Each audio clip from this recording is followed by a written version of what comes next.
திரு தலைவர் மாவை சீனாராஜா அவர்களுக்கு கடிதம் எழுத தெரியாதுன்னு சொல்லி ஒரு விமர்சனம் பண்றது. உண்மையில அவர் ராஜினாமா என்று சொல்றதுக்கும் ராஜினாமா என்ற சொல்லும் பதவியிலிருந்து விலகி இருத்தல் என்று சொல்லும் இரண்டும் வித்தியாசம். பொது தேர்தலுக்கு பின்னர் தலைவர் மாவை சீனாராயாவை ஒரு ஓரங்கட்டுவதற்கு எங்களுடைய மத்திய குழுவிலே பல்வேறு நடவடிக்கைகள் கடந்த 5 வருடங்களாக மேற்கொள்ளப்படுகிறது. அவர் சொந்த சுய புத்தியிலே இயங்குற ஆள் இல்லை. அவரு பின்னாலே மிகப்பெரிய ஒரு இருக்கிறார். உண்மையிலே இந்த கடிதம் கிடைக்க பெற்றவுடன் உண்மையில ஒரு தலைவர், கட்சியினுடைய தலைவர், சாதாரண தொண்டன் அனுப்பவில்லை. கட்சி தேர்தலை எதிர்நோக்கி கொண்டிருக்கின்றது. இது சிறிதன் அவர்களுக்கு அவர் ரிக்வெஸ்ட் பண்ணியிருக்கார். அவர் வேண்டுகோள் விடுத்திருக்கிறார். நீர் இந்த பதவி, நீர் தான் ஏற்கனவே தெரிவு செய்யப்பட்ட நீர் இந்த பதவியை என்னிடமிருந்து பொறுப்பெடும். அவர் நடுரோட்டில் விட தலைவர், தமிழ் கட்சியினுடைய தலைவர் மாவை சீனாராஜா தேர்தல் ஞாபகம் வெளியிட்டார். இதன் பின்னர் நீங்க பார்த்துப்பீங்க, தேர்தல் முடிஞ்ச பின்னர் தேசிய பட்டியல் தொடர்பான தெரிவு குழுவுக்கு தலைவர் மாவை சீனாராஜா தலைமை வகிச்சார். தரமாக பொதுக்குழு கூட்ட வேண்டும். பொதுக்குழு கூட்டாமல் பொதுக்குழுவில் இருக்கிற அங்கத்தவர்களை ஏவல் நாய்களாக பாவித்தான் இவர்கள் செயற்பட்டு கொண்டிருக்கிறார்கள். அமைச்சர் டக்ளஸ் வாழ்ந்தவர்களை வீட்டுக்கு அனுப்பியிருந்தார். ஒரு அரசனாக வலம் கொண்டிருந்த ஒரு அங்கேயன் ராமனை வீட்டுக்கு அனுப்பியிருக்கிறார். இதே போல உங்களுக்கு தெரியும், தமிழரசு கட்சியிலிருந்து திரு சுமந்தன் அவர்களுடைய அணிகளை வீட்டுக்கு அனுப்பியிருக்கிறார். திரு மதிப்புக்குரிய திரு சிவஞானம் அவர்கள் உண்மையிலே நீங்க இந்த பதவி எடுக்க முடியாது. ஆனால் நாங்கள் சட்ட ரீதியான மிகப்பெரிய சட்ட வல்லுநர்களை, சட்ட ஆர்வலர்களை வைத்துக் கொண்டு இருக்கிற தமிழரசு கட்சி தான் உண்மையிலே மிகப்பெரிய சட்ட தவறுகளை செய்து வருகின்றது. V-Care Hair and Skin Clinic AFT Activated Follicular Transplant என்ற அதிநவீன ப்ரொசீஜர் மூலம் பாதுகாப்பான ஹேர் டிரான்ஸ்பிளான்ட் செய்திட V-Careக்கு கால் பண்ணுங்க. அரசியலில் நகர்த்தப்படும் காய்கள், திரைமறைவில் நடக்கும் ரகசிய பேரங்கள், உலகத் தமிழர் அறிந்தேயாக வேண்டிய உண்மைகளை தேடி ஒரு உடறுப்பு.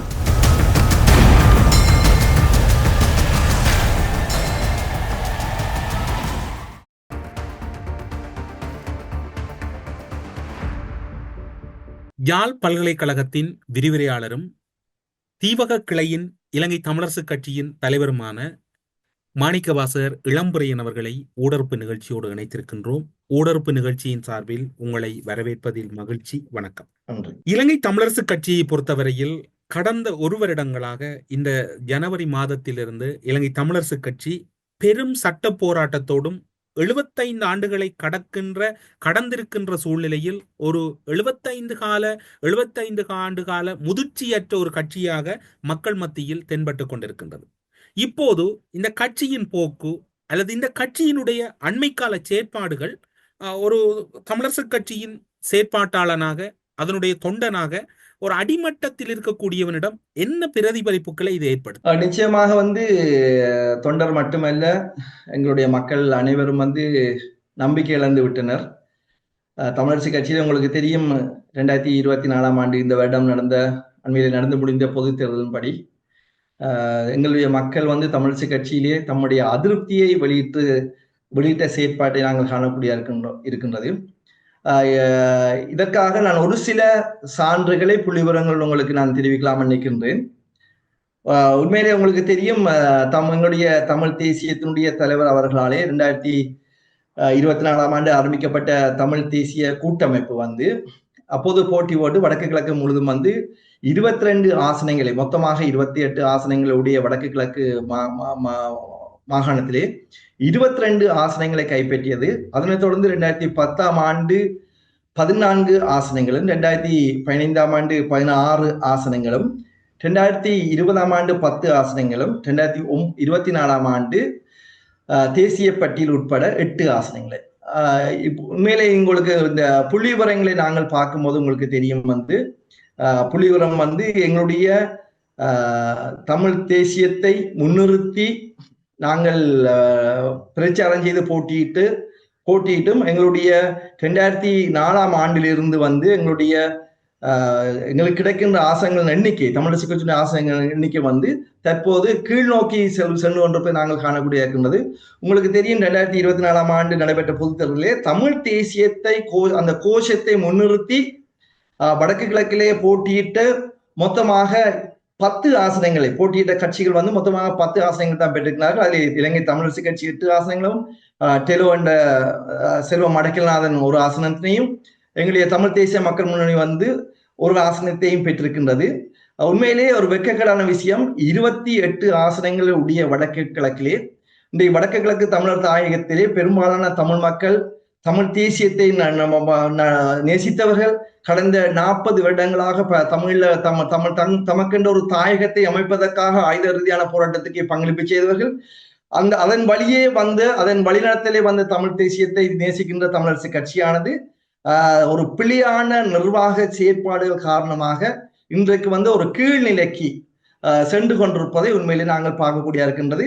உங்களுக்கு தெரியும், மொத்தமாக 28 ஆசனங்களை உடைய ஒரு வடக்கு கிழக்கு மாகாணத்திலே தமிழ் தேசியத்தை முன்னிறுத்தி செயற்பட்ட கட்சிகள் மொத்தமாக 10 ஆசனங்களை பெற்றிருப்பது என்பது மிகப்பெரிய ஒரு எதிர்காலத்திலே மிகப்பெரிய ஆபத்தையும், முக்கியமாக ஒரு இதற்குரிய காரணத்தை ஆராய வேண்டிய கடமைப்பாடும் ஒரு கட்சி அரசியலுக்கு அப்பால் அனைவரும் ஒன்று இணைந்து செயற்பட்டு எங்களுடைய தமிழ் தேசியத்தை பாதுகாக்க வேண்டிய கடமைப்பாடும் எழுந்திருக்கின்றது என்பதைத்தான் உண்மையிலே நாங்கள் இதில் கூறி வைக்க இருக்கின்றேன். உண்மையிலே மக்கள் வந்து மிகப்பெரிய அதிருப்தியை கொண்டுள்ளார். உண்மையிலே கடந்த 14ஆம் தேதியில் இடம்பெற்ற மத்திய செயற்கூட்டம் தொடர்பாகவும் இன்றைக்கு ஈழத்திலே வாழ்கின்ற மக்கள் மட்டுமல்ல, சர்வதேசத்தில் வாழ்கின்ற மக்களுக்கு பெரிய ஒரு ஏமாற்றத்தை அளித்திருக்கின்றது. மக்கள் மிகுந்த ஒரு கோபத்துடன் இருக்கின்றார்கள். தமிழரசு கட்சியிலுடைய அதிருப்தி காரணம், உண்மையிலே நாங்கள் தமிழரசு கட்சியை பழிவாங்க என்று சொல்ல முடியாது. தமிழரசு கட்சியிலே போட்டி போட்டவர்களை மக்கள் வந்து நிராகரிச்சிருக்காங்க உண்மை. ஆகவே உண்மையிலே என்னுடைய ஒரு வேண்டுகோள், இந்த கட்சி அரசியலுக்கு அப்பால், உங்களுக்கு தெரியும் 2004ஆம் ஆண்டு 22 சீட்டு ஆசனங்களை இளம்பரையன் அவர்களே, இதில் இன்னொரு விடயம் அவதானிக்கப்பட வேண்டி இருக்கின்றது. நீங்களும் அதனை தொட்டு சென்றீர்கள். இந்த கட்சியினுடைய தோல்விக்கு காரணம் என்ன? கணிசமான ஆசனங்களை பெறவில்லை, என்ன காரணத்தினால் என்கின்ற விடயம் தேடப்பட வேண்டும், ஆராயப்பட வேண்டும். வவுனியாவில் மத்திய குழு கூட்டம் கூடுகின்றது. அதற்கான வேலை திட்டங்களை நகர்த்த வேண்டிய அல்லது அது தொடர்பில் பேச வேண்டிய இடத்தில் சம்பந்தம் இல்லாத ஒரு உபதலைப்பு அங்கு நிகழ்ச்சி நிரலில் இல்லாமல் உள்ளுழையப்படுகின்றது. ஏதோ ஒரு விடயத்தை மறைப்பதற்காக ஏதோ ஒரு விடயம் கையகப்படுத்தப்படுகின்றது. இது திட்டமிட்ட தமிழரசு கட்சியின் ஒரு மாற்று அணியின் சூழ்ச்சி அல்லது சதியாக உங்களுக்கு தென்படுகின்றதா, அல்லது என்னுடைய வினாவில் உங்களுக்கு முரண் இருக்கின்றதா, அல்லது மாற்று கருத்து இருக்கின்றதா? அப்படி இல்லை, நீங்க சொன்னது சரி. உண்மையில வந்து நாங்கள் எல்லோரும் எதிர்பார்த்திருந்தார், கட்சி தொண்டர் சரி, பொதுமக்கள் சரி, வந்து தமிழரசு கட்சியினுடைய மிகப்பெரிய படுதோல்வின்னு நான் சொல்லலாம். உண்மை மிகப்பெரிய படுதோல்வி. அதுக்கு உதாரணம் நான் சொல்றேன். வந்து உங்களுக்கு தெரியும், வடக்கு தாயகத்திலே வடக்கு மாகாண தாயகத்திலே வாழ்கின்ற மக்கள் 90% மக்கள் தூய தமிழ் பேசும் மக்கள், தமிழ் மக்கள் 90% மக்கள். யாழ் மாவட்டத்திலே வாழ்கின்ற கிளிநொச்சி மாவட்டங்களில் வாழ்கின்ற மக்கள் 100% தமிழ் மக்கள் தான். இங்க தமிழ் மக்கள் தான் வாழ்கிறார். தமிழ் பேசும் மக்கள் மட்டுமல்ல, தமிழ் மக்கள் வாழ்கின்றார். ஒரு குறிக்கப்பட்ட முஸ்லீம்களை தவிர இங்க யாழ் மாவட்டத்திலே, யாழ் தேர்தல் மாவட்டத்திலே. ஆகவே நீங்கள் அந்த புள்ளிவிவர அடிப்படையில் நீங்க பார்த்தால் தெரியும், யாழ்ப்பாணத்திலே யாழ் நிர்வாக மாவட்டம், நான் இப்ப இங்க சொல்ல வர்றது யாழ் நிர்வாக மாவட்டத்திலே எந்த ஒரு ஆசனத்தையும் தமிழரசு கட்சியாலேயே பெற முடியாது. மிக வெட்கக்கேடான விஷயம்.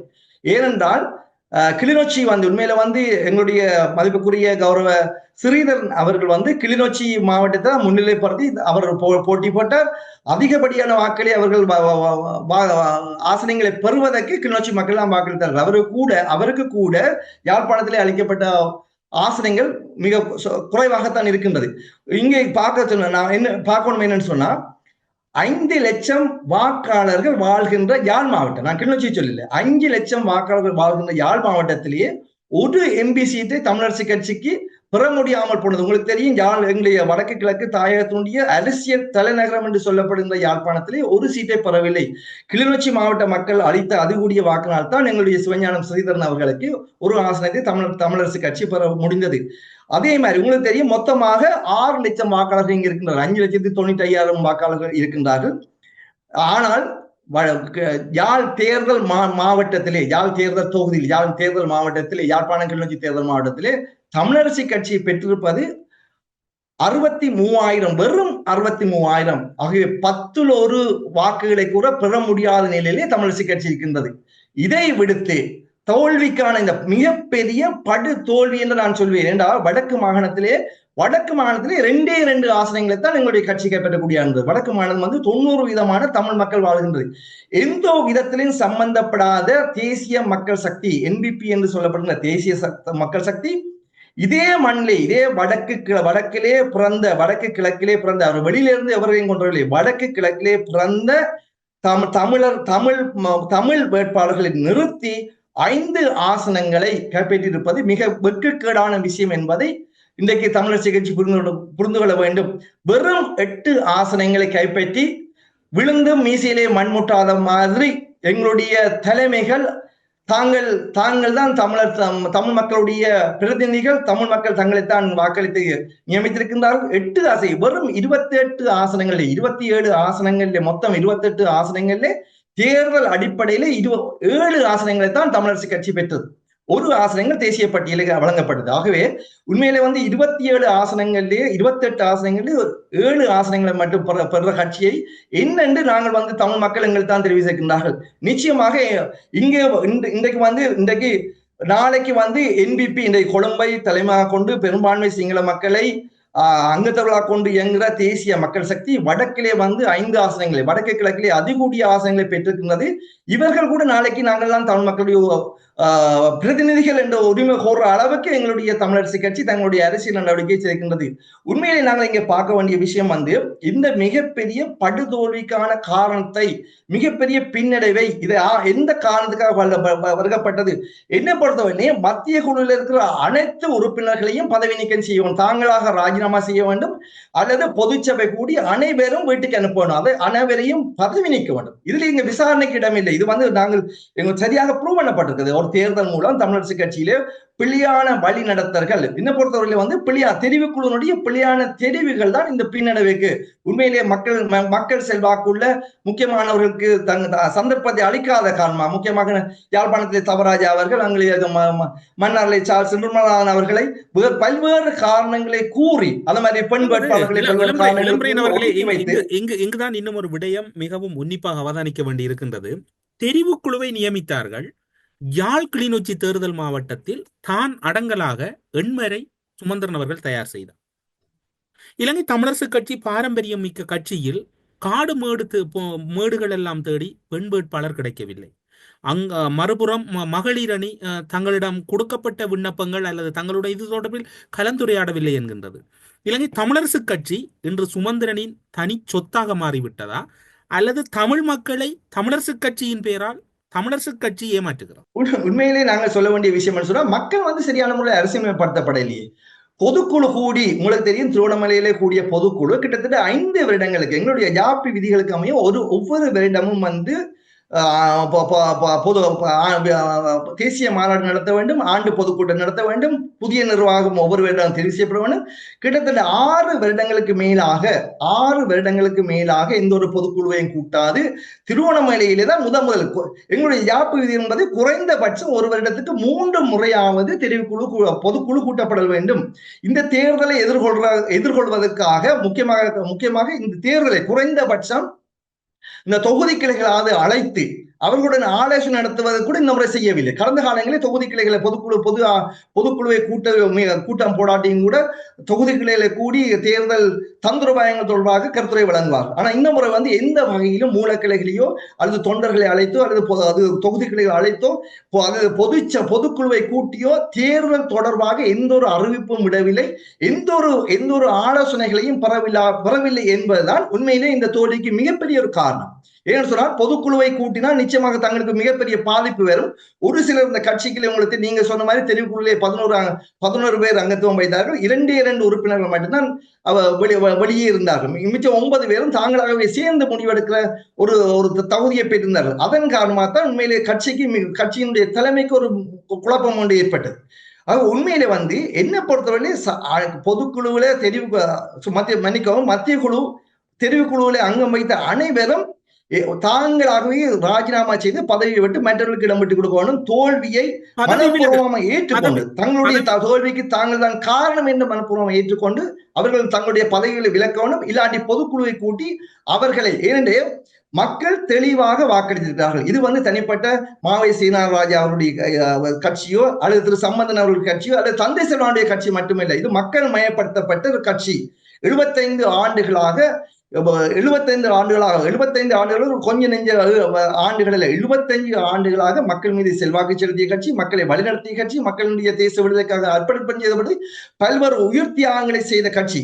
ஆகவே மிக இலகுவாக தோல்வியை மறைத்து அன்று உங்களுக்கு தெரியும், மத்திய 14ஆம் தேதி இடம்பெற்ற மத்திய குழு கூட்டத்திலே எல்லோரும் எதிர்பார்த்தார்கள், மக்கள் கூட எதிர்பார்த்தார்கள் தோல்வி தொடர்பான பரிசீலனை அங்கு இடம்பெறும், அது சம்பந்தமாக கதைப்பார்கள் சொல்லி. ஆனால் அதனை திசை திருப்பதற்காக அந்த தோல்விக்கு காரணம், முக்கியமாக இந்த தோல்விக்கு படுதோல்விக்கு காரணமாக அமைந்தவர்கள் தான் அந்த கூட்டத்தை குழப்பி அடித்து தலைமை தொடர்பான கோரிக்கை முன்வைத்து அந்த அந்த அந்த கூட்டத்தினுடைய நோக்கத்தையே திசை திருப்பி விட்டார்கள். உண்மையிலே அதன் மேலே வைக்கப்பட வேண்டிய விஷயம், இவர்கள் மற்றவர்களை வெளியேற்றோடும் மற்றவர்களை தண்டிக்கணும் என்று சொல்கிறார்கள். ஆனா உண்மையிலே தலைவர் மட்டுமல்ல, அனைவரும் பதவியில் நீக்கப்படணும். ஏன் தலைவர் மட்டும் வெளியேற்றுறது?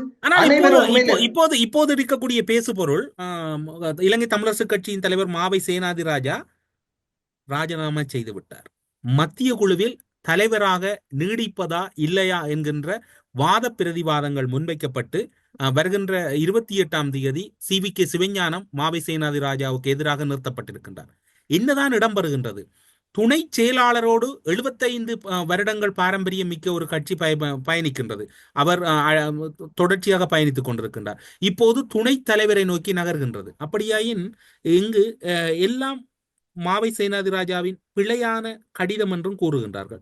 அந்த கடிதம் தொடர்பில் உங்களுடைய நிலைப்பாடு என? மத்திய குழுவினுடைய நெறிப்படுத்தல் சரியானது? 75 வருட கட்சியிலே, 75 வருட பாரம்பரிய கட்சியிலே கிட்டத்தட்ட 60 வருடங்கள் கட்சியினுடைய அங்கத்தவராக இருந்து, சாதாரண உறுப்பினராக இருந்து, மிக இளம் வயதிலேயே பாராளுமன்ற உறுப்பினராக தேர்வு செய்யப்பட்டு, நீண்ட காலம் இலங்கை அரசினுடைய பிரச்சனை காலமாக நீண்ட காலம் இந்தியாவிலே தலைமுறை வாழ்க்கை வாழ்ந்து, நீண்ட காலம் சிறைகளிலே வந்து மீண்டும் பாராளுமன்ற உறுப்பினராக கிட்டத்தட்ட 5 தடவைக்கு மேல் இருந்த திரு தலைவர் மாவை சேனாராஜா அவர்களுக்கு கடிதம் எழுத தெரியாதுன்னு சொல்லி ஒரு விமர்சனம் பண்றது. உண்மையில அவர் ராஜினாமா என்று சொல்றதுக்கும் ராஜினாமா என்ற சொல்லும் பதவியிலிருந்து விலகி இருத்தல் என்று சொல்லும் இரண்டும் வித்தியாசம்.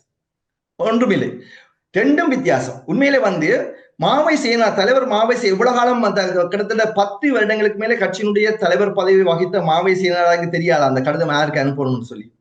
ஏன் சிறிதனுக்கு அனுப்பணும்? ஒரு பிரதிதான் கொப்பி தகவலுக்காக இந்த பிரதி சத்தியலிங்கம் செயலாளர் சத்தியலிங்கம் பதில் செயலாளர் சத்தியலிங்கம் அவர்களுக்கு அனுப்பப்பட்டிருக்கின்றது. உண்மையிலே ஸ்ரீதரன் அவர்களுக்கு அவர் வேண்டுகோள் விடுத்திருக்கின்றார், நான் பதவி விலக தீர்மானித்திருக்கின்றேன், 7/10/2024 இருந்து நான் பதவி விலக தீர்மானித்திருக்கின்றேன், நீங்களே ஏற்கனவே தெரிவு செய்யப்பட்ட தலைவராக இருக்கின்ற காரணமால் இந்த பதவியை நீங்கள் பொறுப்படுங்கள். இதைத்தான் அவர்கள் வேறு ஒன்றுமில்லை. ராஜினாமா என்ற சொல்லுக்கும் பதவியை கையளிக்கிற என்ற சொல்லுக்கும் வித்தியாசம் இருக்கின்றது. ராஜினாமா என்று சொன்னால் எந்த ஒரு அனுமதியின்றியோ தான் விரும்பின பாட்டுக்கு தன்னுடைய பதவியை திடீரென ராஜினாமா செய்துவிட்டு போறதுக்கு தான் காரணம்.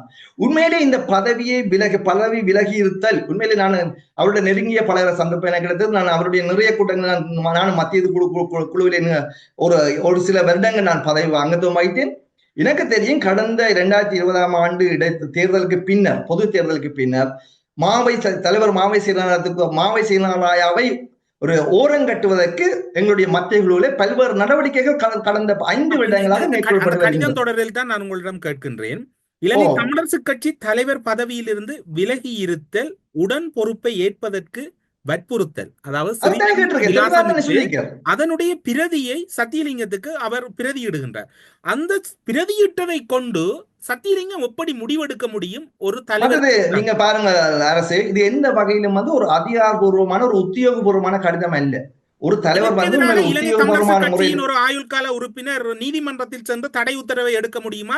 எதிர்வரும் 28ஆம் தேதி நடக்கவிருக்கின்ற கூட்டத்துக்கு தடை உத்தரவும் மாவை சேனாதிராஜா தொடர்வதற்கான தடை உத்தரவையும் பெற முடியுமா நீதிமன்றத்தில்? நிச்சயமா செய்யலாம். நிச்சயமா கட்சி உறுப்பினர்கள் செய்யலாம். ஆனால் பலருக்கு இந்த ஆதங்கம் இருக்கின்றது. சில பேர் நாங்கள் இந்த கட்சியை கொண்டே திருப்பி நீதிமன்றங்களை விடக்கூடாது என்ற ஒரு மனப்பாங்குடன் இருக்கின்றார்கள். விட்டுவிட்டார் தானே உங்களுடைய தமிழரசு கட்சியின் சட்டமேதை?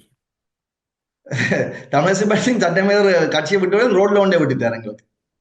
இப்போது இந்த கடிதம் தொடர்பில் மிகவும் விரிவாக பார்க்க வேண்டியிருக்கிறது.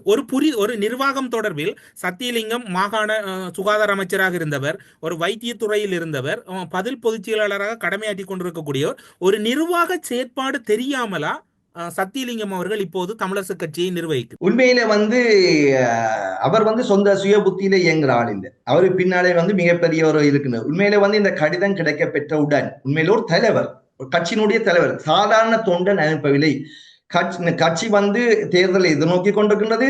உண்மையிலே தெரிவுக்குழுவில் ஏற்பட்ட முரண்பாடு காரணமாகத்தான் அந்த கடிதத்தை இப்படி ஒரு முடிவை தலைவர் எடுத்தார் என்பது எல்லோருக்கும் தெரியும். தெரிவுக்குழுவிலே யாரை தெரிவு செய்த கடித விவகாரத்தை இப்படி திசை திருப்புவதற்கு சுமந்திரன் தன்னுடைய தோல்வியை மறைப்பதற்கு இந்த விடயத்தை கையாளுவது என்ற விமர்சனமும் முன்வைக்கப்படுகின்றது. நீங்கள் அவருடைய தோல்வியை மறைக்க முடியாதானே? அது பகிரங்கமாக வழங்கப்பட்ட தீர்ப்பு தானே, என்ன மறைக்கிறது?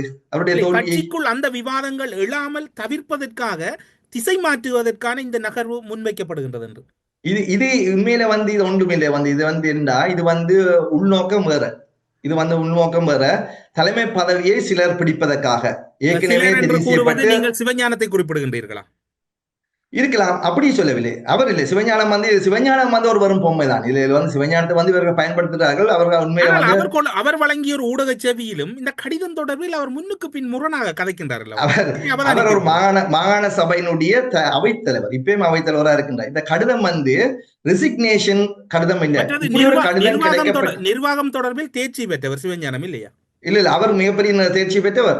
உண்மையில இந்த கடிதத்தை உடனடியாக என்ன சேர்க்கணும் சொல்ல, மத்திய செயற்குழு உடனடியாக கூடணும். ஒரு தலைவர் பதவியிலிருந்து விலத்துறார், ஒரு பெருந்தலைவர் பதவியிலிருந்து திடீரென ராஜினாமா செய்கின்றார் என்று வையுங்கள். பதவியிலிருந்து விலத்துறன்னு சொல்லிடுற, ராஜினாமா இல்லை. இவர்களுடைய பாணியில ராஜினாமா என்று முடிவை எடுத்தால் இவர்கள் உடனடியாக செயலாளர் உடனடியாக மத்திய குழுவை கூட்டி இருக்க வேண்டும். மத்திய குழுவை கூட்டி தலைவர் மாவை சேனாராயா அவர்களுடைய கடிதத்தை அங்கே பரிசீலிக்க வேண்டும். அதன் பின்னர் உங்களுடைய ராஜினாமா ஏற்றுக்கொள்ளப்பட்டது என அனுப்பியிருக்கணும். இது ஒன்றுமே செய்ய இல்லை. இங்குதான் முரண் பெறுகின்றது. தெரிவு செய்யப்பட்ட தலைவருக்கு நீதிமன்றம் இடைக்கால தடை உத்தரவு விதித்திருக்கின்றது. அந்த தலைவருக்கு தற்போதைய தலைவர் கடிதம் எழுதுகின்றார். அதற்கு பிரதியிட்ட கடிதத்துக்கு எதற்காக மத்திய செயற்குழுவை கூட்ட வேண்டும்? பிரதியிட்ட கடிதத்துக்கு மத்திய செயற்குழுவை கூட்டுவது எந்த வகையில்?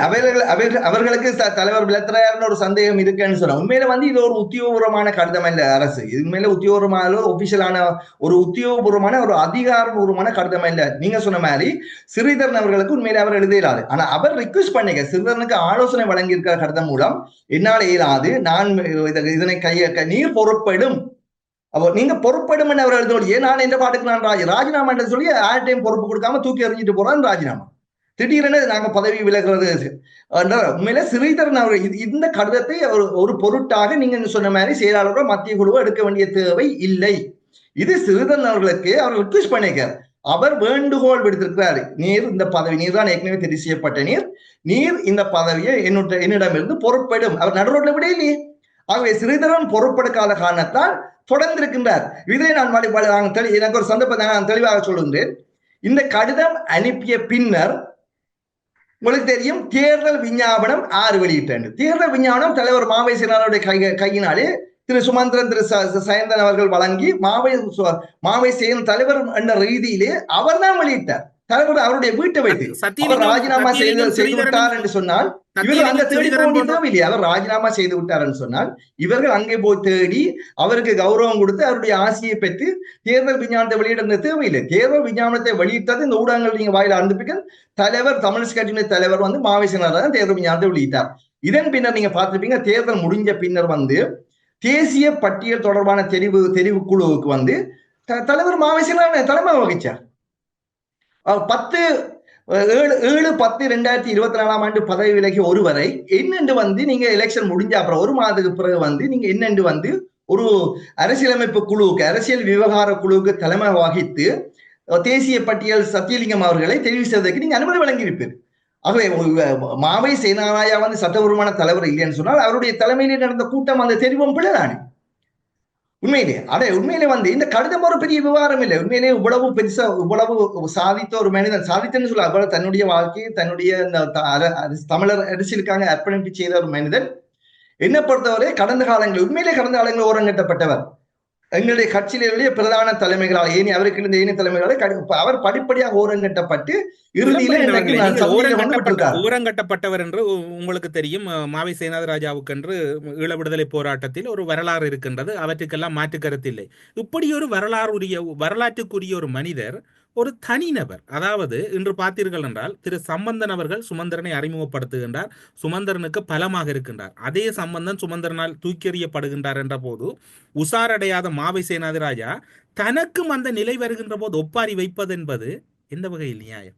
ஒரு அரசியல் அவர்களையும் பிழை இருக்கின்றது. என்ன தன்னுடைய தலைமையை அவர் செய்திருக்கலாம். ஆனால் நான் பார்த்த அளவு, நான் என்னுடைய அப்சர்வேஷன், என்னுடைய அவதானிப்பின்படி நான் பொறுத்தவரையில் கட்சியின் தலைவருக்கு அதிகாரம் இல்லையா?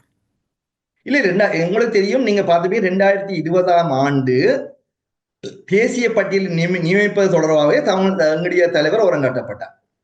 தேசிய பட்டியல் மாவை சேனாராயா அவர்களுக்கு கௌரவமாக அமர சம்பந்தன், சுமந்திரன், துர்ராசிங்கம் போன்றவரால் தான் ஓரங்கட்டப்பட்டார் இல்லையா? ஓரங்கட்டப்பட்டார், உண்மையிலே. ஆனால் இப்போது இருக்கக்கூடிய இந்த நெருக்கடி சூழ்நிலையில் மாவை சேனாதிராஜாவுக்கு எதிராக வாக்கெடுப்பை மத்திய குழு நடத்தினால் அடுத்த நிலைமை அல்லது இதற்கு எதிரான நடவடிக்கைகள் எப்படி அமையலாம் என்று நீங்கள் கூறுகின்றீர்கள்? நிச்சயமாக மாவை இது சிரிப்புக்கிடமான விஷயம். என்னன்னு சொன்னா, ஒரு தெரிவு செய்யப்பட்ட தலைவர் காத்திருக்கின்றார், பார்த்து கொண்டே இருக்கின்றார். அவரை பதவி ஏற்க விடாது நீதிமன்றம் தடுத்து வைத்துக் கொண்டிருக்கிறது. கௌரவ சிவஞானம் ஸ்ரீதரன் அவர்கள் அதுக்கிலே ஒரு கொஞ்ச நாள் இருக்கிறதுக்கான, இப்ப இன்னும் நினைக்கிறேன் ஒரு சில மாதங்கள்ல அந்த வழக்கு முடிவுக்கு வரலாம். இன்னும் மிக சொற்ப நாள்ல மீண்டும் ஒரு எலெக்ஷன் நடத்தி ஏற்கனவே ஒரு தலைவர் இருக்கின்றார், ஒரு பதில் தலைவராக செயற்படுவதற்கு உண்மையில இது எலெக்ஷன் நடத்த வேண்டிய தேவையில்லைன்னு சொன்னா நீதிமன்றமே அனுமதி அளிக்கின்றது. நீதிமன்ற தீர்ப்பு வரும் வரைக்கும் ஏற்கனவே இருக்கின்ற தலைவர் தன்னுடைய பதவியை தொடரலாம்னு சொல்லி நீதிமன்றம் அனுமதி அளித்திருக்கிறது, கட்சியின் செயற்பாடுகளை மேற்கொள்ளலாம்னு சொல்லி.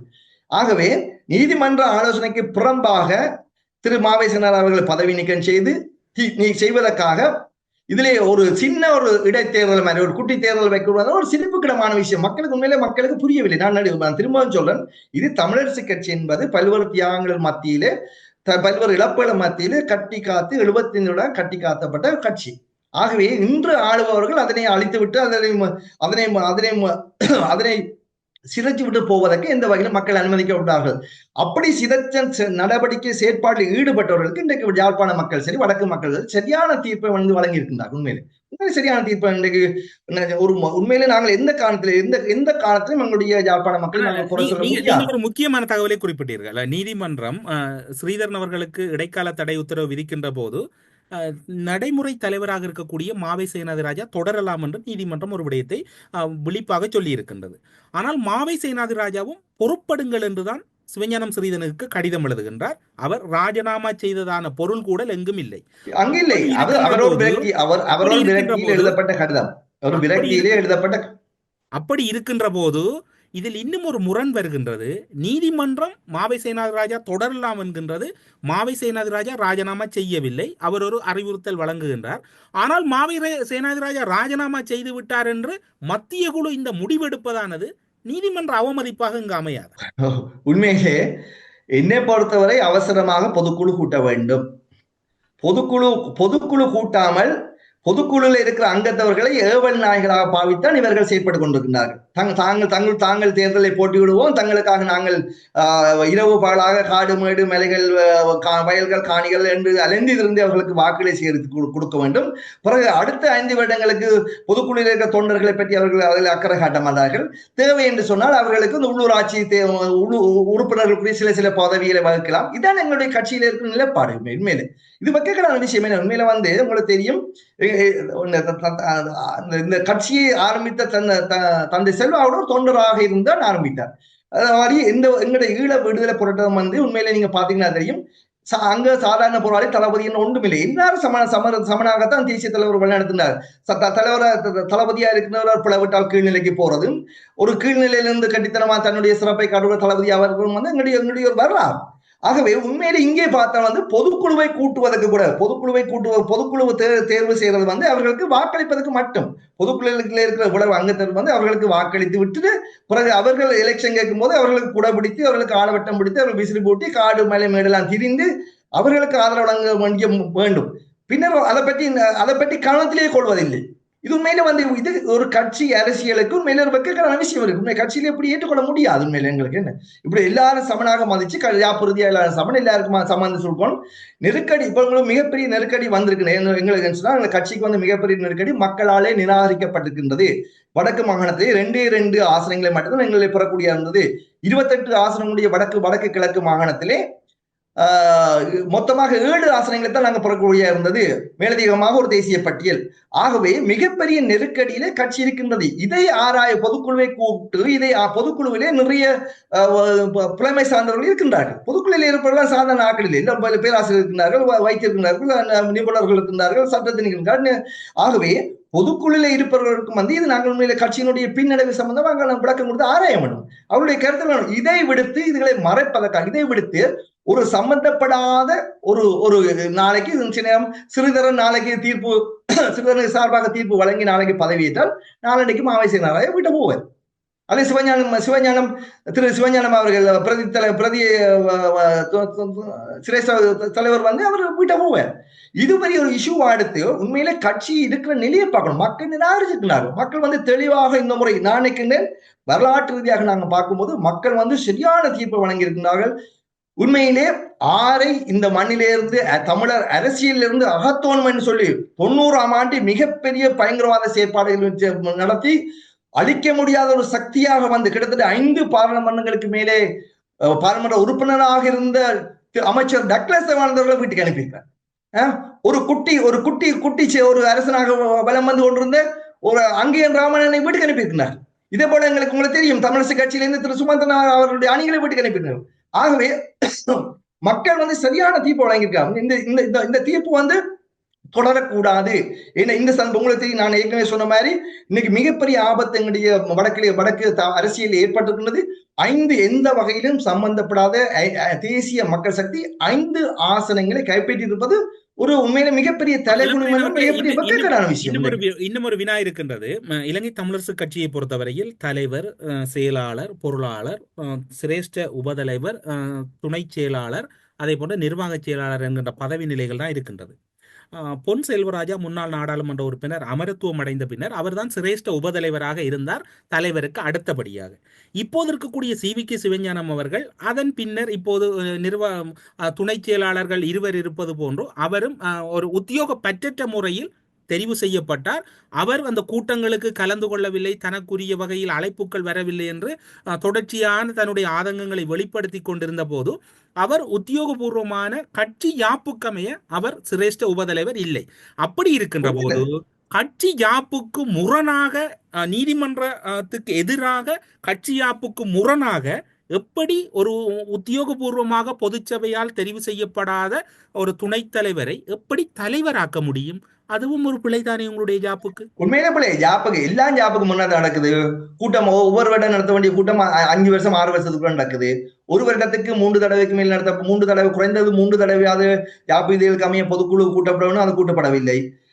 அப்ப மிகவும் நெருக்கடியான ஆட்டத்திலே கொள்கை ரீதியான முடிவெடுக்க பொதுக்குழு கூடி முடிவெடுக்கணும் என்று சொல்லி அதை பற்றி ஒன்றும் இல்லை.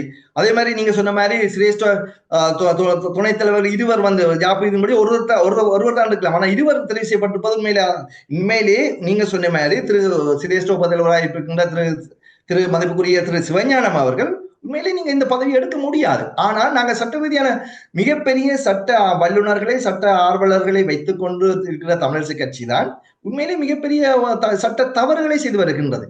தேவை என்று சொன்னா நாங்கள் எங்களுடைய நோக்கம் நிறைவேறாடி நாங்கள் வழக்கு போட்டு நாங்கள் இந்த செயற்பாட்டை முடக்குவோம் என்ற ஒரு தத்துணிவு கூட அவர்களுக்கு இருக்கின்றது.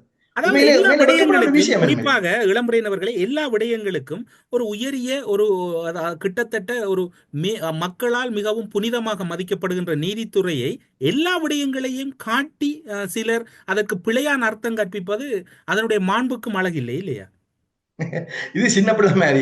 இப்ப வகுப்புல குழப்படி செய்தால் வகுப்புல ஒரு பென்ஷன் எடுத்து நான் ஓடி போய் பிரின்ஸ் ஓட சொல்லுவேன் சின்ன நிலையில் நாங்க சொல்ற மாதிரி தான் இப்ப இருக்கின்றது. இப்ப இருக்கிற பெரிய எல்லாம் ஒரு சர்வதேச ரீதியா புகழ் பெற்றவர்களாம் சர்வசாதாரணமா சொல்றாங்க நாங்க நீதிமன்றம் போக வேண்டிய வரும், அங்க போவோம், இங்க விடுவோம், அங்க போவோம், இங்க உண்மையிலே வந்து எங்களுடைய தேச விடுதலை போராட்டத்திலே எங்களுடைய சக்தியாக இருந்த தமிழ விடுதலை புலிகளினுடைய அழிவுக்கு பின்னர் அல்லது பின்னடைவுக்கு பின்னர் அது அவர்களுடைய கொள்கை கோட்பாடுகளை முன்னகர்த்தி செல்லக்கூடிய கொண்டு நடத்த வேண்டும் என்று எங்களுடைய தேசிய தலைவர் தூர நோக்கோடு சிந்தனையை தான் தமிழ் தேசிய கூட்டமைப்பை உருவாக்கினார். ஐயா, நீங்கள் கூறுவது பிழையே. அவர் உருவாக்கிய போது அவர் உருவாக்கியவர்கள் எல்லாம் வெளியேற்றி விட்டு அவர் யாருடைய பார்வைக்கு இல்லாதவர்களை எல்லாம் அழைத்து வந்த போதுதானே இப்படி இன்று தமிழரசு கட்சி சின்ன பின்னமாகின்றது. தமிழ் தேசிய உண்மையில்தான் மேலே என்ன கவலை அளிக்கிற விஷயம். இப்ப நான் நெடுவன் சொல்றது வந்து சொன்னா, எங்களை நம்பி பல்லாயிரக்கணக்கான உறவுகள் வந்து நாங்கள் மறைத்துக்கின்றார்கள். நாங்கள் வெறும் மாவீரர் தினங்களை ஆண்டாண்டு செய்து போட்டு இன்னைக்கு வந்து தமிழரசு கட்சியினுடைய தோல்வி என்பது தமிழ் தேசியத்தில் ஏற்பட்ட மிகப்பெரிய தோல்வி. இன்னைக்கு தமிழ் தேசியத்தை வெறிந்து கட்டின வடக்கு கிழக்கு மக்கள் வந்து இன்றைக்கு 8 மொத்தமாக 10 உறுப்பினர்களை தான் தெரிவு செய்ய, 28 உறுப்பினர்களை 10 உறுப்பினர்களை இதே மக்கள் 2024 ஆண்டு 22 உறுப்பினர்களை தெரிவு செய்தார்கள் என்பது வரலாறு. 22, அதுவும் எங்களுடைய தேசிய தலைவர்களுடைய வழிநடத்தல் 22 உறுப்பினர்கள். ஆகவே சரியான வழிநடத்தல், சரியான தலைமை இல்லாத மேலே காரணம். மேலே 2004 ஆண்டு 22 சீட் எடுக்கணும் சொன்னா 2010 ஆண்டு அவருடைய வழிநடத்தல் இல்லை, அதனை தொடர்ந்து வழிநடத்தல் இல்லை. இப்ப பாருங்க, கீழ் இறங்கு வரிசையிலேயே எங்களுடைய இது போகின்றது. உண்மையிலே இது தமிழ் தேசியத்தை முன்னிறுத்தி பங்கு பற்றிய நடத்தப்பட்ட ஒரு தேர்தல் என்பதை நாங்கள் மறக்கக்கூடாது. எங்களுடைய கோரிக்கைகளை முன்னிறுத்தி எல்லாம் செய்ததான் இந்த இது. உண்மையிலே வந்து இந்த மக்கள் வந்து இளம்பரையன் அவர்களே, நீங்கள் கூறுகின்ற அந்த கருத்தோடு மத்திய குழு கூட்டம் இடம்பெறுகின்ற போது கிட்டத்தட்ட அந்த காணொளிகள் அல்லது அதனுடைய காட்சி படங்களை எல்லாம் நீங்கள் பார்த்திருப்பீர்கள். மாற்று கருத்துடையவர்களாலும் மதிக்கப்படுகின்ற ஒருவர் தான் மாவை சேனாதிராஜா மீது அரசியல் ரீதியாக பல விமர்சனங்கள் இருக்கின்றது, பலருக்கு முரண்பாடுகள் இருக்கின்றது அவருடைய தலைமைத்துவம் தொடர்பில். ஆனால் மாற்று கொள்கையுடையவர்கள் கூட இன்று மாவை சேனாதிராஜா தொடர்பில் ஒரு மதிப்பை மரியாதையும் காட்டுகின்ற ஒரு பண்பு இருக்கின்றது. அந்த போராட்ட காலத்தில் அவர் வழங்கிய அர்ப்பணிப்பும் அந்த ஈடுபாடும், தமிழ் தேசிய கூட்டமைப்பில் இருந்து ஆனந்த சங்கரி வெளியேறிய போது கூட தமிழரசு கட்சியை அதற்கு ஈடாக கொடுத்து இன்று தமிழரசு கட்சி பேசு பொருளாக மாற்றியதில் மாவை சேனாதிராஜாவை யாரும் மறக்க முடியாது. ஆனால் இறுதியாக இடம்பெற்ற மத்திய செயற்குழு கூட்டத்திலே மாவை சேனாதிராஜாவை வெளியேற்றுங்கள், கதிரை வழங்கக்கூடாது என்று மாவை சேனாதிராஜா அழைத்து வந்த சாணக்கியன் விமர்சித்தது எல்லா ஊடகப்பரப்பிலும் பரவலாக பேசப்பட்டது.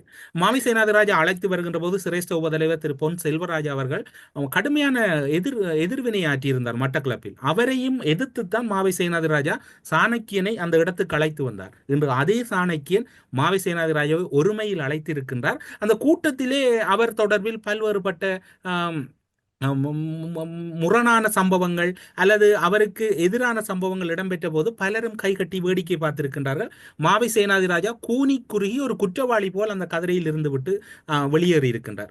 இந்த அரசியலை விட்டு விடுங்கள், மாவை சேனாதிராஜாவை விமர்சனத்தை விட்டு விடுங்கள். மாவை சேனாதிராஜாவால் பலத்த விமர்சனங்களுக்கு மத்தியில் அழைத்து வரப்பட்ட சாணக்கியனின் செயற்பாடு உங்களால் எப்படி பார்க்கப்படுகின்றது? ஒரு கட்சி தொண்டனாகத்தான் உங்களிடம் நீங்கள் ஒரு கட்சி தொண்டன் என்கின்ற வகையில் இந்த கேள்வியை உங்களிடம் கேட்கின்றேன். அதை நாங்க சொல்றோம். உண்மையிலேயே ராசமாணிக்கம் என்றவர் வந்து எங்களுடைய ராசமாணிக்கம் எம்பி வந்து இவருடைய சாணக்கியனுடைய தந்தையினுடைய பேரன் ராசமாணிக்கம் எம்பி வந்து உண்மையிலே ஆரம்பத்தில் வந்து தமிழரசு கட்சியில் இருக்கவில்லை. அவர் தமிழரசு கட்சியிலையும் தேர்தல் கேட்கவில்லை. அவர் வந்து ஐக்கிய தேசிய கட்சியினுடைய எம்பியாக இருந்தா வெண்டார் மட்டக்களப்பிலே.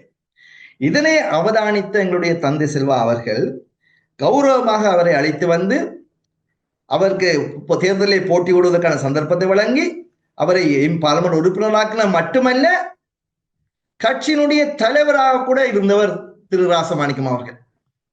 ஆகவே இது நாங்கள் சாணக்கியனை மட்டும் குற்றம் சொல்லல, அது பரம்பரையா அந்த பிரச்சனை இருக்கு. இந்த இதே சாணக்கியன் மொட்டு கட்சியிலே கேட்டவர். உங்களுக்கு தெரியும், மஹிந்த நாமல் ராஜா ஒரு மிகுந்த நெருக்கமுடையவர். மொட்டு கட்சியிலே கேட்டு இன்றைக்கு வந்து ஒரு வயதில் இளையவர், ஒரு அரசியலே குறைந்த அனுபவம் உடையவர், என்னோட மிகவும் பெரிய முதிர்ச்சி, ஒரு தகப்பனுக்கு மகனுக்கும் உள்ள வயசு கூட இல்லை. இன்றைய மாவீரருடைய அவர்கள் பார்த்தா வந்து தகப்பனும் மகனும் தான் வயசு. இவ்வளவு தூரம் அவமதிப்பது என்பது உண்மையிலே கட்சி தொண்டர்களால் நம்மளை ஏற்றுக்கொள்ள முடியாத ஒரு விடயம்.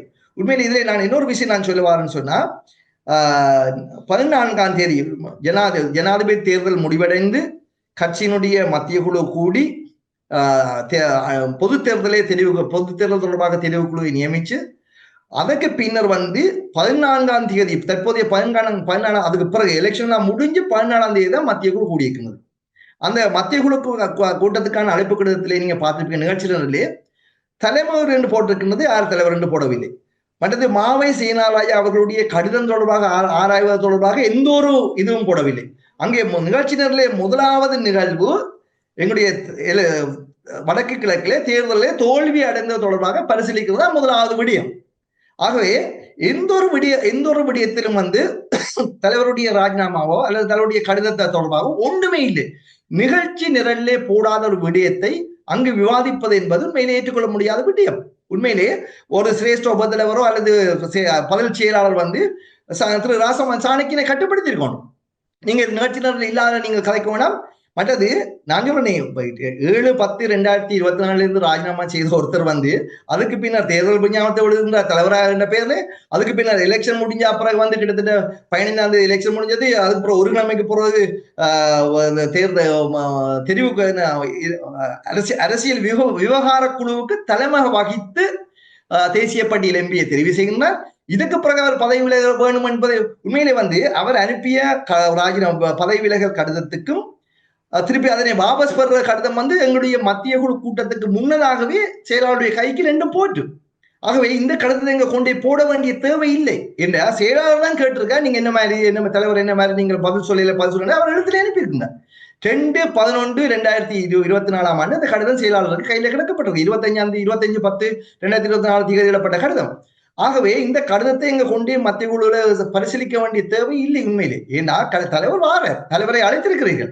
எந்த அடிப்படையில மத்திய குழுக்கு தலைவரை நீங்க கூப்பிட்டு நீங்க அவர் ராஜினாமான்னு சொன்னார். அவர் எல்லாத்தையும் ராஜினாமா செய்யற மத்திய குழுலையும் இருக்கல. அதனை தலைவர் என்ற ரீதியிலே மத்திய குழுல இருந்தவர்.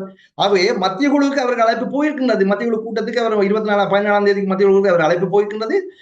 தலைவர் என்ற பதவி நிலையில தான் அவர் மத்திய குழுவிலே அங்கம் வைத்தார். ஆகவே அவர் தலைவர் இல்லாட்டி அவருக்கு அழைக்க வேண்டிய தேவை இல்லை. ஆகவே அழைத்து அங்கு வைத்து அவமதிப்பது என்பது உண்மையிலே ஏற்றுக்கொள்ள முடியாத விடயம். உண்மையிலே பொதுக்குழுவை கூட்டி இந்த சம்பவத்துக்கு காரணமானவர்களை தண்டிக்க வேண்டியதுதான் என்னுடைய ஒரு வேண்டுகோள். உண்மையிலே உண்மையிலே பரிசீலிக்கணும். இவர்கள் எங்களுடைய தோல்விகளை மறைப்பதற்காக இன்னைக்கு வந்து மக்கள் எதையோ பற்றி பயப்படுகிறார்கள். இன்றைக்கு தேசியத்தை நேசித்தவர்கள் அழுது கொண்டிருக்கின்றார்கள், கவலைப்பட்டு கொண்டிருக்கிறார்கள். இன்றைக்கு இப்படி நடந்துட்டு ஏனைய கட்சிகளுக்கு ஊடுருவி கொண்டிருக்கிறார். தென்போதை கட்சிகள் தவறு. நீங்கள் அரசியல்வாதிகளை கூறுகின்றீர்கள். ஏன் இன்று வரைக்கும் தமிழரசு கட்சிக்கு வாக்களித்த தொண்டர்கள் அணிதிரண்டு கட்சியினுடைய தலைமையகத்தையோ அல்லது கட்சியில் இருக்கக்கூடியவர்களையோ கேள்வி கேட்க முடியாமல் இருக்கின்றார்கள், அல்லது அந்த கட்சி தலைமைக்கு அழுத்தம் கொடுக்க முடியாமல் இருக்கின்றார்கள், அல்லது இதனை கையாள முடியாமல் இருக்கின்றார்கள். நீங்கள் தேர்தல் காலத்தில் மட்டும் கதைப்பதனால் அல்லது வாக்களிப்பதனால் உங்களுடைய கடமை முடிந்து விட்டது என்றால் அரசியல்வாதிகளுக்கு இணையாக அரசியல் கட்சிகளுக்கு தமிழரசு கட்சிக்கு வாக்களித்த தொண்டனும் தானே பிழைவிடுகின்றான். உண்மையிலே தொண்டர் வந்து இப்ப நீங்கள் பொதுக்குழு கூட்டம் கூடுகின்றால் நான் சேலஞ்ச் பண்றேன். பொதுக்குழு கூட்டத்தை கூட்டி பார்க்கணும். பொதுக்குழு கூட்டம் கூடுனா நிச்சயமாக மிகப்பெரிய ஒரு பிரச்சனை நிச்சயமா வரும். இன்றைக்கு முழு உறுப்பினர்களும் வந்து முழு உறுப்பினர் மட்டுமில்ல பொதுமக்கள் கூட இன்றைக்கு நாங்கள் பல்கலைக்கழகத்தோட சகல விரிவான பேசுறவர்கள் கூட கேட்கின்றார்கள், இப்படி தமிழ் கட்சியில் இப்படி ஒரு வகைக்கான சம்பவம் நடக்குதுன்னு சொல்லி ஓனியால் இப்படி ஒரு செயற்பட்டு கொண்டிருக்கிறார்கள். ஆகவே நான் மீண்டும் சொல்றேன், தமிழரசு கட்சி என்பது தமிழ் மக்களுடைய கட்சி. இது தனியே வந்து ஒரு சிலருக்கு சொந்தமான கட்சி அல்ல என்பதை நாம் எல்லோரும் நினைவுறுத்திக் கொள்ள வேண்டும். இன்றைக்கு நான் இருக்கலாம், நாளைக்கு இன்னொருத்தம் வருவான் தலைவரா, இன்னொருத்தம் வரலாம். இன்றைக்கு உங்களுக்கு தெரியும் எந்த ஒரு போராட்டத்தை பற்றியோ, எந்த ஆயுதப்பட்டத்தை பற்றியோ, எந்த அழிவுகளை பற்றியோ, இல்லை எந்த ரத்தன் சிந்தலை பற்றியோ, எந்த ஒரு சண்டைகளை பற்றியோ, எந்த ஒரு விமான குண்டுவி செல்வீச்சுகளை பற்றியோ அறியாதவர்கள் தான் இன்றைக்கு தமிழரசு கட்சியை வழி நடத்துகின்றார்கள் என்பது உங்களுக்கு தெரியும். உண்மையிலே அவர்களுக்கு வந்து எந்த ஒரு விழுப்புணர்வு நடந்திருக்கிறார்களா, எந்த ஒரு போராட்ட காலங்களில் இந்த மண்ணிலே வாழ்ந்திருக்கிறார்களா? இல்லையே. அவர்களுடைய கைகளில் இவ்வளவு நாளும் அந்த பதவிகளை அல்லது அவருக்கு சந்தர்ப்பம் அளித்தது எங்களுடைய மக்களுடைய ஒரு மிகப்பெரிய பிழை. மக்கள் தெளிவாக உணர்ந்திருக்கின்றார்கள். நிச்சயமாக கிழக்கிலேயும் மிக விரைவாக அடுத்த காலங்களில் மிக விரைவான தீர்ப்புகளை நாங்கள் எதிர்பார்க்கலாம். நிச்சயமாக ஊடறுப்பு நிகழ்ச்சியில் இணைந்து கொண்டு இலங்கை தமிழரசு கட்சியின் அண்மை கால போக்கும் வழங்கப்பட்டிருக்கக்கூடிய கடிதமும் மாவை சேனாதி ராஜாவினுடைய நிலைப்பாடுகளும் மத்திய செயற்குழுவின் முரணான முடிவுகளும் இதற்கு எதிராக அடுத்த கட்ட நகர்வுகளும் என்று மிக முக்கியமான காலகட்டத்தில் முக்கியமான கருத்துக்களை ஊடறுப்பு நிகழ்ச்சியின் வாயிலாக பகிர்ந்து கொண்டமைக்கு சிறப்பு நன்றிகளோடு உங்களிடம் விடைபெற்றுக் கொள்கிறோம். நன்றி, வணக்கம். நன்றி.